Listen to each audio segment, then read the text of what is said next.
Hello, Albsterz here. Today I just want to share the information I have learned as a new player starting Final Fantasy XIV. Thanks to the community, I've learned an absolute buck ton, and there's still a lot more that I need to learn. But I'd love to share the information that I have learned, so for new players that are coming into Final Fantasy XIV, then this video might help because it's coming from someone that had to learn all the stuff for the game. So one of the first things I want to say is make sure that you're having fun with the game. Always have fun. If you're not having fun, like Yoshi P said, go take a break. The game is always going to be there for you to play. Next thing is pick a class and character that you're going to love and enjoy. You can change as you go, but it's always nice to pick a class starting off because then that's your starting experience with that class. Maybe do a little bit of research before you jump into Final Fantasy XIV and pick a class that you'd like. Unless you like me and want to go in completely blind, then it's totally understandable. There is some main things that you have to do. The MSQ is like a main priority to progress with the story, as the game content is locked behind the story. This is what normally puts people off Final Fantasy XIV, but make sure you do that. They are the main scenario things that are here. You can see them there, and it will let you know where they are. They're really good, and it's always there. You can change this on your HUD layout and stuff like that. There is also the blue quests. There's quite a lot in this room. You get surrounded by the blue boys. These unlock additional stuff like haircuts. They help with optional dungeons, raids and stuff. Really, really cool if you want to pick up the optional stuff, and these are good to pick up because the dungeons and stuff will help with leveling, because sometimes you will be under-leveled in the story. I think there's been one occasion so far where I've been under-leveled and I had to go do a dungeon or two to get up to the level I needed to continue on with the story.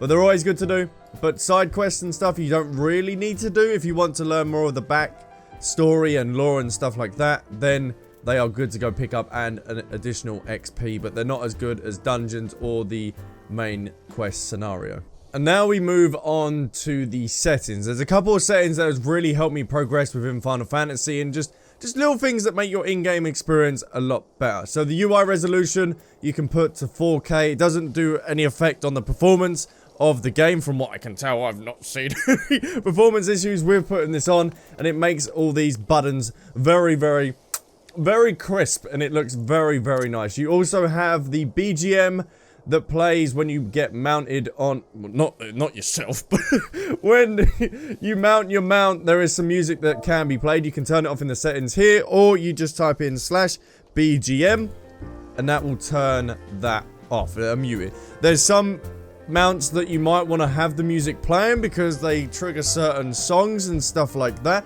Won't spoil it for anyone that experiences, but it's really, really cool. You might want to keep it on for some of them.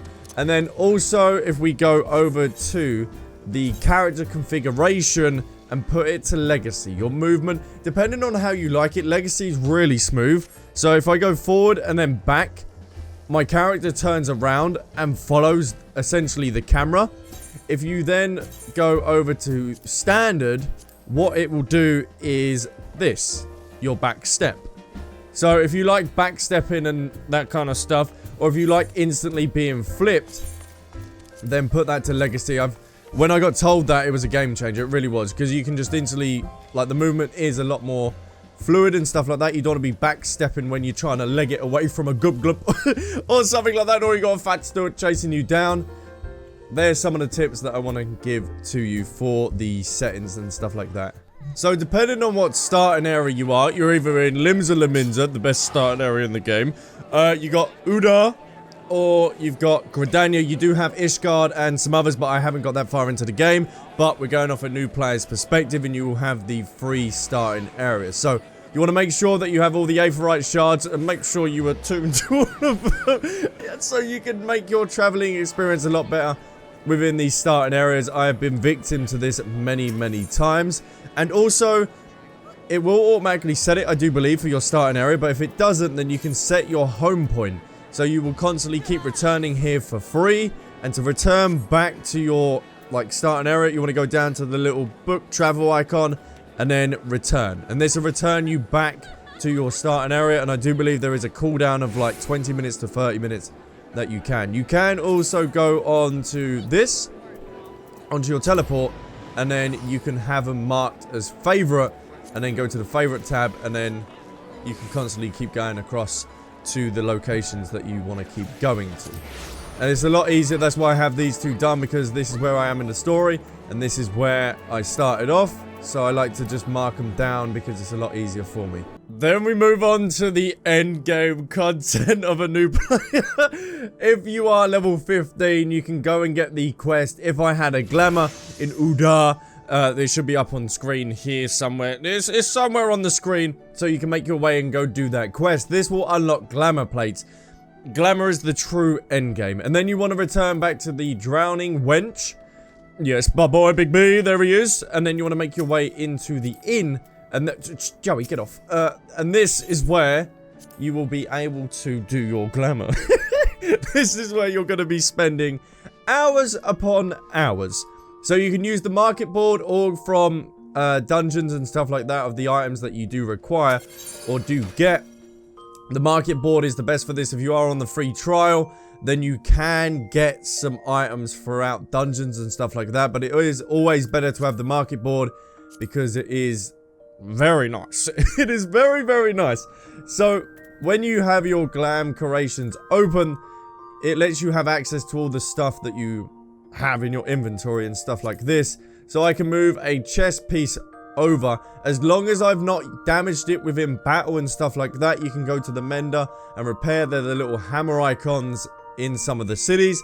You can get your item repaired and then you can execute and move it over to the hats and stuff like that. You can restore the item and then have it back, I do believe. Maybe, I don't know, I'm a bit unsure on that one. I just glam until my heart contents. And then you want to edit your glam plates. And then this is where the good stuff comes in. This is where it comes in. All the items that you've transferred over to the glamour dresser itself then come into here. Once you're on here, then you can assemble your glam to how you want. Change it all over. The items won't appear unless you put it into the glam dresser. So make sure to put it into the glam dresser. And then you can go all ham with it and save it. If you want to dye any of the items, just right click. Well, not the horns. You can't dye the horns. Right click on an item and then click dye. Some items won't allow you if you get some off the Mog Station. And like the horns, for instance, they won't let you dye them. But you do get dyes from completing the MSQ and also getting from the market board as well. And then you just reflect it and then save it. And then it says, oh, it's going to cost you, 69 dye. It's going to cost you 1. Is that okay? Yep. And then that is now saved. And then you can access your glamour plates by pressing C and then go to glamour plates and they are there. So you can change your glam on the go, but make sure that you're in the 3 to 5 starting areas depending on where you are in the game in order to change them. You can't change them in the middle of a desert or something like that unless you're Mandeville's assistant. Then change in the graveyard. Why not? Why not just do that? Oh, and another thing, because I didn't know about this either, once you've completed the hairdresser quest, you can then come here and summon him and then change your haircut and stuff on the go. These are available in every inn and stuff like that. So it's really, really cool. Now, this is the good stuff. Now we get on to the good stuff. So, you're going to come into battle with one of the boards, depending on where you are. We are in the snowy area. Won't mention where it is. But, if you press tab, that will then mark up your enemy. You do have the enemy HUD. This will probably be up the top for anyone that's starting on the basic HUD and stuff like that. And you can change your HUD by just going escape and then going to the HUD layout. And then you can customize it to how you see fit. Whatever is clean and good for you and what works for you. As long as it works for you, that's all that matters. You don't want to be copying someone's and you're like, oh, where's this, where's that, what? And getting all confused because it won't be good for your gaming experience. So press tab. As we're a summoner, I need to summon one of my boys. Come out, boys. And then this is where you want to read your battle tips and stuff like that to know what your abilities and stuff do. I've fallen victim to this many times, don't worry. Even in Guild Wars 2, I didn't read it. I was just like, okay, that's good. That works for me. It does damage. But reading it really does help. Learn your rotation. Learn your class. I can only go off as a summoner, for example. So if you're a summoner new person, then you want to cast your dots straight away, get them all up. Then you want to hit with the 3, then the 6. You don't want the 7 because that will spread to multiple enemies. We're only facing a single target, so we don't need that. I probably would do with a 8 and then keep casting. As long as you keep continuously casting, you will be fine. So tab once again, and then get your dots up, spread them, love them, boom, boom, and then we can even just go for a nice little thing, but we do too much damage on that. You do have a limit break, and that is good for melee and DPS and stuff like that, and also if you are a tank. And healer, you want to do it on the LB3 if you're in a dungeons and stuff like that. But that's where you got to learn your role. If you're a summoner, I'm a magical DPS, so I'm at a distance. I will stay behind the group, essentially, mainly next to the healers and stuff like that, and just have a nice chill time. The tank will be out in front trying to kill everything. But that is a total different ball game when you go into like dungeons and everything like that. And this thing is actually really, really huge and will help out in dungeons, raids, alliances, and just out and about.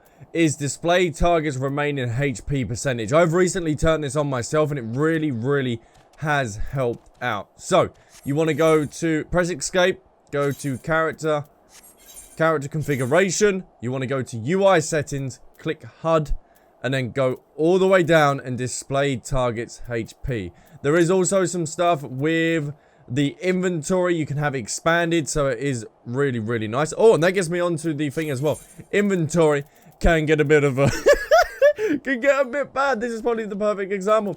So I can right click and sort, and it will sort everything so it's all nice and according. And it's all suited and booted and nice. It's looking nice. Not like this one. You don't want your inventory looking like this. This is probably a prime example that you don't want your inventory looking like this. But I thought I would help out. And you can also right click and then scale the window to then change it. If you need your nan playing the game, then you can have it on that. But the HP display, I will show you if I attack this boy over here. Let me just come close, boy. You'll see a little percentage that will go by his health, 57. So that will pop up for you, and then you can know how close they are to death. There you go, goodbye. There you go. It just really, really helps, mostly in dungeons and stuff like that, because you can see how close your enemy is to laying down on the floor. So I want to finish off last with the dungeon and the duty finder. Duty finder you can get up by just pressing U on your keyboard. I don't know what it is for controller. I've never played Final Fantasy with a controller before. So if you go to the cog icon, this is where you can customize some of the settings for the duty. Minimum level you won't be able to do. This is with if you're with a party and stuff like that. Minimum level is like the minimum, it puts you at the base. And then the undersized part is unsynced. So if you need to get through somewhere like T9, you can get through it with a little bit of ease. Really, really can. And then you can just click join, and then depending on what role you are, it might be longer or shorter. DPS normally is kind of thingy. Healer, everyone needs a healer, so you're going to get in there pretty quickly. I think, how long is the DPS? Don't put me in instantly, please don't put. 24 minutes, there you go. So DPS is the long one. It really is the long one. So I think that is everything. That's all the things I can think of that as a new player that I have learned during my time. There's probably a lot more, and we haven't even delved into like the dungeons and stuff like that. So if you want me to give you some information from a new player of how I learned dungeons, raids, and stuff like that, then please do let me know. And also, remember to pick yourself up a fat stud. They're in the gold saucer. 20,000 MGP, do the fashion report. And you'll be good. You get yourself a little fat stud. But this is where I'm going to leave this video here. I don't know how this is going to turn out. I don't know if this was helpful to anyone. Please do let me know if it was helpful to anyone in the comments down below. Boom, boom, boom, boom, boom, boom, boom. So guys, thanks all around and catch you in my next video. Bye, bye, bye, bye, bye, bye, bye.